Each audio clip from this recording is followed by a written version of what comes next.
আসসালামু আলাইকুম, সবাই কেমন আছেন? আমি আসলে এখন ভিডিও বানাই না, প্রায় ৬-৭ মাস হয়ে গেছে। এর দুই একটা ভিডিও হয়তো বানাইছিলাম। তো ভিডিও না বানাইলেই নয়, কারণ হচ্ছে দেখেন আমি প্রবাসে থাকি, আমি একজন প্রবাসী। তো কোনো একটা প্রবাসী ভাইয়ের কোনো প্রবলেম হইলে আমি আরাফ খান বসে থাকতে পারবো না ইনশাআল্লাহ। কারণ যেহেতু আমি একজন প্রবাসী, আরেকজন প্রবাসী আমার ভাই। আপনারা কিন্তু ইতিমধ্যে টের পেয়ে গিয়েছিলেন, বিগত যে সরকার ছিল, যারা প্রবাসী ছিল, আমরা রেমিটেন্স পাঠানো বন্ধ করে দিয়েছিলাম। তার জন্য কি হয়েছিল আপনারা কিন্তু দেখেছিলেন। পুরো দেশের 80%, 80% চলে হচ্ছে আমাদের প্রবাসীদের রেমিটেন্সের উপরে। আমরা মা বাবা ফেলে প্রবাসে থাকি, আমাদের পরিবার ফেলে আমরা প্রবাসে থাকি, আমাদের ভাই বোন আত্মীয় স্বজন ছোটবেলার খেলার সাথে সবাইকে রেখে আমরা প্রবাসে থেকে কষ্ট করি দেশের জন্য, পরিবারের জন্য। 4-5 বছর পরে, 3 বছর পরে আমরা দেশে যাই। তা আমাদের যদি ন্যূনতম কোনো সম্মান না থাকে, তাহলে আমরা এই দেশের জন্য কাজ করব কেন, তাই না? দেখেন, আজকে আমি এই ভিডিওটা বানাইছি হচ্ছে আমাদের একটা প্রবাসী ভাইকে খুবই মারধর করা হয়েছে।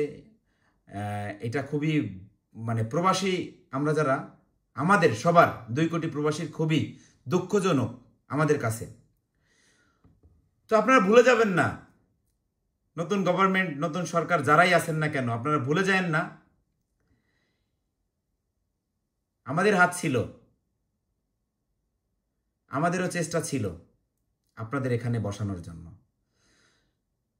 তো আমরা যদি খাল কেটে কুমির আনি, সেটা আমাদেরই দোষ। তবে একটা জিনিস আপনারা ভুলে যাবেন না, আপনারা যারা এই ধরনের কাজকাম করতেছেন, আমরা কোনো অনুরোধ করতে আসি নাই এখানে। প্রবাসীর পক্ষ থেকে আমি আরাফ খান আপনাদের বলি, এটা হুমকি হিসেবে নিতে পারেন। 48 ঘন্টার ভিতরে যদি আমার প্রবাসী ভাই সুষ্ঠু বিচার না পায়, তাহলে ওই যে সেই রেমিটেন্স আবার আমরা পাঠানো বন্ধ করে দিব। আপনারা যারা পুলিশ প্রশাসন আছেন, যে কোনো এয়ারপোর্টে যারা কর্মকর্তা আছেন, আগে টাকা ছাড়া এয়ারপোর্ট পার হওয়া যেত না কোনো ট্যুরিস্ট ভিসা দিয়ে, দুবাই কিংবা মধ্যপ্রদেশে কোনো গেলে। এখনও তো সেই অবস্থায় আছে। আগে নাকি 30,000 টাকা লাগতো, এখন নাকি 50,000 টাকা লাগে। তাহলে খাল কেটে কুমির আনছি না? একটা কথা মনে রাখেন, আমাদের প্রবাসীদের রেমিটেন্স দিয়ে আপনাদের ফ্যামিলি চলে। আপনারা কি করে পারেন আমার একটা প্রবাসী ভাইয়ের গায়ে হাত দিতে? সে ভুল করছে, ওকে মানলাম, ভুল করছে, দেশে আইন আছে, তার বিরুদ্ধে আইন ব্যবস্থা নিক। তাকে এইভাবে মেরে রক্তাক্ত করে দেওয়ার তো কোনো মানে হয় না। আপনারা ভুলে গেছেন আপনার বাচ্চা, আপনার পরিবার এই রেমিটেন্স, এই প্রবাসীদের টাকায় চলে। আপনারা চাকরি করেন, সরকারি চাকরি করেন, সরকার কার টাকায় চলে? আমাদের টাকা চলে। আর আপনারা আমাদের গায়ে হাত উঠাবেন এভাবে, আর আমরা আপনাদের এইভাবে ছেড়ে দিব? তাই এটা কোনো অনুরোধ না, এটা হুমকি। আপনারা যদি 48 ঘন্টার ভিতরে যদি আপনারা এটা সুষ্ঠু বিচার আমার প্রবাসী ভাই না পায়, আমরা যদি এটা সুষ্ঠু বিচার না পাই, মনে রাখেন আমরা রেমিটেন্স পাঠানো বন্ধ করে দিব। আর একটা কথা বলি, সমন্বয়ক, তোমাদের দেশের দেশ কিভাবে চালাইতেছো তোমরা? হ্যাঁ, তোমরা ছিলা হচ্ছে কি বলবো, বলতে গেলে যে সমন্বয়কগুলো যা করছো, তোমাদের জন্য কত হাজার হাজার ছাত্র, হাজার হাজার মানুষ বিকলাঙ্গ হয়েছে, পাও হারাইছে, হাত হারাইছে। তোমরা তো বসে চিকেন, ব্র্যান্ডের শার্ট সবকিছু পরতেছো। খোঁজ রাখো, অনেক কমপ্লেন আসছে তোমাদের সম্পর্কে। তোমরা দোয়া করো যেন আমি দেশে না যাইতে পারি। আমি যদি দেশে যাইতে পারি, সমন্বয়ক একটা একটা ল্যাংটা করে পিটাবো। আমি যদি দেশে যাইতে পারি, শোনো, দেশে এই মুহূর্তে একটা যে কোনো একটা সরকার দরকার। সেটা আওয়ামী লীগ হোক, বিএনপি হোক, কিংবা জামাত ইসলাম হোক, যে কোনো একটা সরকার দরকার। এটা আমার কথা না, এটা আমাদের প্রবাসীদের কথা। যে কোনো একটা সরকার দরকার।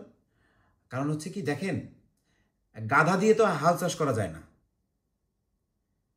গাধা দিয়ে যদি হাল চাষ করা যেত আজকে আমাদের দেশের অবস্থা এটা হইতো না।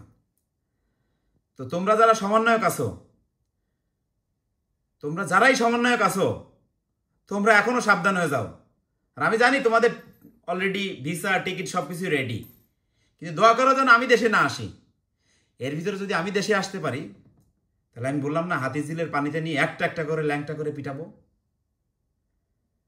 তোমরা আমেরিকা থেকে একটা মুরব্বীকে নিয়ে আইসা উল্টো ফিলে তারা এখন বিপদে ফেলায় রাখছো, দেশে একটা অরাজকতা সৃষ্টি করে রাখছো। তোমরা ইচ্ছা মতন যে জায়গা থেকে পারো সেই জায়গা থেকে টাকা কামাইতেছো। যারা পা হারাইছে, হাত হারাইছে, যে সন্তান হারাইছে, কই তাদের খোঁজ নিচ্ছ? কদিন আগে দেখলাম একজনের দায়িত্ব নিছে।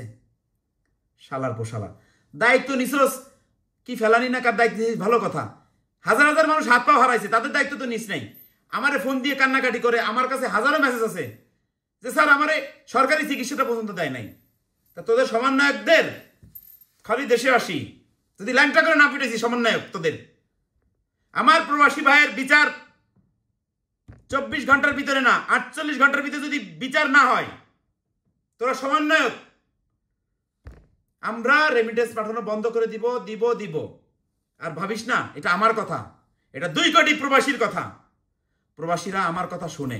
আমি একজন প্রবাসী, আমি প্রবাস থাকি, আমার পরিবার রেখে আমরা প্রবাসে থাকি।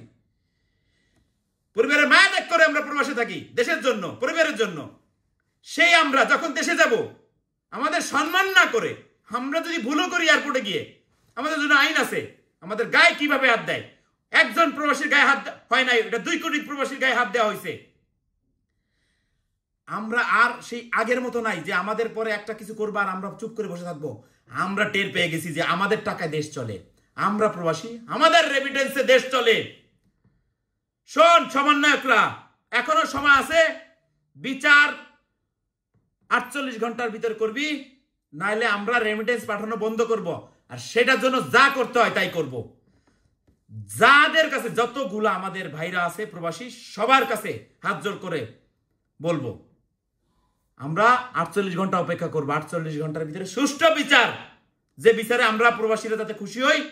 এবং আমরা যাব এয়ারপোর্ট থেকে আমাদের সেলুট দিয়ে, যারা আমরা রেমিটেন্স যোদ্ধা তাদের সেলুট দিয়ে, প্রবাস থেকে যখন যারা যাবে সম্মান দিয়ে তোরা পার করবি এয়ারপোর্ট।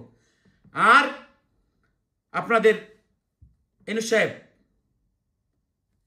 আপনি একজন সিনিয়র মানুষ, আপনাকে আমি বলতেছি, যেহেতু আপনার এখন সর্বোচ্চ ক্ষমতা আপনার হাতে। দেখেন, আমরা প্রবাসে থাকি, এই প্রবাসে আমরা কষ্ট করি, আমরা দিন যাপন করি, না খেয়ে থাকলেও বলি ফ্যামিলিরে খাইছি, মাস শেষে পুরো টাকাটা আমরা দেশে পাঠাই দিই। তো তাই আপনি একটা ব্যবস্থা আমাদের জন্য নিন। যেমন আমরা 15 বছর 20 বছর পরে আমরা যারা দেশে ফিরি, আমাদের জন্য একটা বেতন ভাতা, একটা হচ্ছে ধরেন ভাতা ব্যবস্থা করে দেওয়া হোক, যে রিটায়ারমেন্ট, প্রবাস রিটায়ারমেন্ট, এরকম একটা ব্যবস্থা করে দেওয়া হোক। কারণ দেখেন, যারা প্রবাসে থাকে, যারা যা ইনকাম করে সব ইনকামটাই দেশে পাঠায়, দিন শেষে সে যখন বৃদ্ধ হয়ে বাড়ি ফিরে তার কিছুই থাকে না করার, সে দাঁড়ে দাঁড়ে ঠেলাগুতো খায় বেশিরভাগ মানুষ। কারণ কি, আমরা যা কামাই করি, আমরা ফ্যামিলি, আমরা বাঙালি, তো যা কামাই করি পরিবারকে এত ভালোবাসি, পরিবারকে দিয়ে দিই। তো ওই টাকা তারা ভালো চলে, ভালো মন্দ খেয়ে চলে। আর বিশেষ করে দিন শেষে প্রবাসীরাই মানে বঞ্চিত হয় সব কিছু থেকে। তো আমার কথায় কেউ রাগ করবেন না। তো দেখেন, আপনারা যারা ক্ষমতায় আছেন, আপনাদের কাছে রিকোয়েস্ট করব যে আমার এই প্রবাসী ভাইয়ের সুষ্ঠু বিচারটা আপনারা করবেন, এটা আমার রিকোয়েস্ট। আর এই রিকোয়েস্ট যদি আপনারা না মানেন, এটা হুমকি হিসেবে নিতে পারেন। যদি আপনারা এই বিচারটা না করেন, আমরা রেমিটেন্স পাঠানো বন্ধ করে দিব। এবং আমরাও শুরু করব যে আপনারা কিভাবে সুস্থভাবে থাকেন। আমরা চাই দেশটা সুন্দরভাবে চলুক, আমাদের পরিবার সুন্দরভাবে চলুক, আমাদের মা বাবা, আমাদের ভাই বোন, আমাদের ফ্যামিলি সবাই সুন্দরভাবে চলুক, আমরা এটা চাই। তো আপনারা যদি আমাদের সুস্থ না থাকতে দেন, তাহলে আমরাও আপনাদের সুস্থ থাকতে দেব না ইনশাআল্লাহ। ভালো থাকবেন, সুস্থ থাকবেন, কেউ আমার বেয়াদবি নেবেন না। এখানে যারা ভিডিও দেখবেন, দেখেন আমরা প্রবাসী থাকি, প্রবাসে আমরা একজন প্রবাসী হয়ে আরেকটা প্রবাসী ভাইয়ের বিচার চাচ্ছি এখানে। আমার প্রবাসী ভাইয়ের প্রতি অন্যায় হয়েছে। তো সবাই ভালো থাকবেন, সুস্থ থাকবেন। আসসালামু আলাইকুম।